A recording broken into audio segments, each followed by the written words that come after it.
एक बहुत ही खूबसूरत गांव था जिसका नाम था बीरनगर। यहां सभी लोग बहुत खुशी खुशी से रहा करते थे।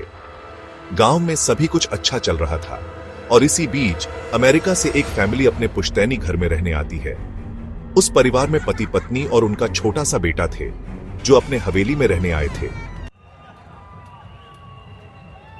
सभी के आते ही गांव वालों में खुशी की लहर दौड़ पड़ी, क्योंकि यह फैमिली कोई और नहीं बल्कि इसी गांव में रहने वाले एक पुराने जमींदार की थी और गांव वाले उनकी बहुत इज्जत करते थे। सब कुछ ठीक चल रहा था, लेकिन अचानक एक दिन इस परिवार के बच्चे की तबीयत अचानक बिगड़ने लगती है। सभी को लगता है मौसम का परिवर्तन हुआ होगा, लेकिन बात तो कुछ और ही थी। धीरे धीरे लड़के का चेहरा नीला पड़ने लगा। आनन फानन में परिवार ने डॉक्टर को बुलाया और डॉक्टर को भी कुछ समझ नहीं आया तो उसने पास में ही बने एक हॉस्पिटल में उन्हें स्वास्थ्य परीक्षण के लिए आमंत्रित किया ताकि बच्चे की बीमारी का पता लगाया जा सके। परिवार ने डॉक्टर की सलाह अनुसार हॉस्पिटल जाना जरूरी समझा। सारे परीक्षण होने के बाद भी कुछ नहीं हासिल हुआ।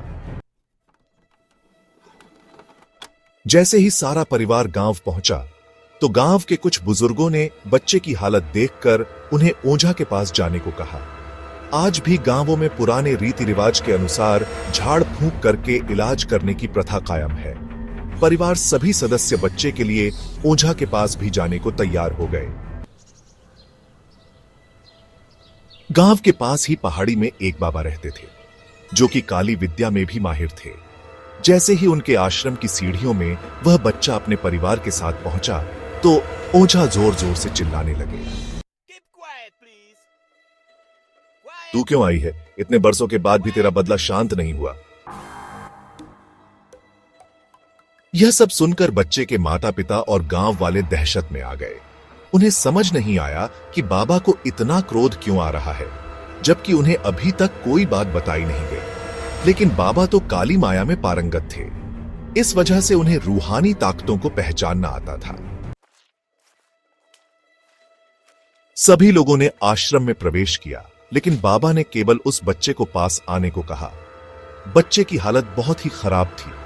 उसकी आंखें लाल हो चुकी थीं, उसका शरीर नीला दिखाई पड़ रहा था और उसके शरीर का तापमान आम बुखार से कहीं ज्यादा था। ओझा ने विभूति उठाकर के बच्चे के मुंह पर फेंका। बच्चा जमीन पर लेट गया और जोर जोर से हाथ पैर हिलाने लगा। किसी को कुछ नहीं समझा रहा था कि बाबा की विभूति से क्या चमत्कार हुआ कि बच्चा अपने आप जमीन पर लेटकर ऐसी हरकतें करने लगा। तभी अचानक बच्चा अपने पैर की उंगलियों के बल खड़ा हो जाता है और बहुत ही खूंखार औरत की आवाज में ओझा को उसके पुराने नाम से बुलाया, चुड़ैल की आवाज में, अरे वो प्रेमनाथ, मैं तुझे नष्ट कर दूंगी। लड़के का ऐसा स्वर सुनकर उसके मां बाप घबरा गए। लड़के को इस अवस्था में देखकर उन्हें कुछ समझ नहीं आ रहा था कि ऐसा क्यों हो रहा है।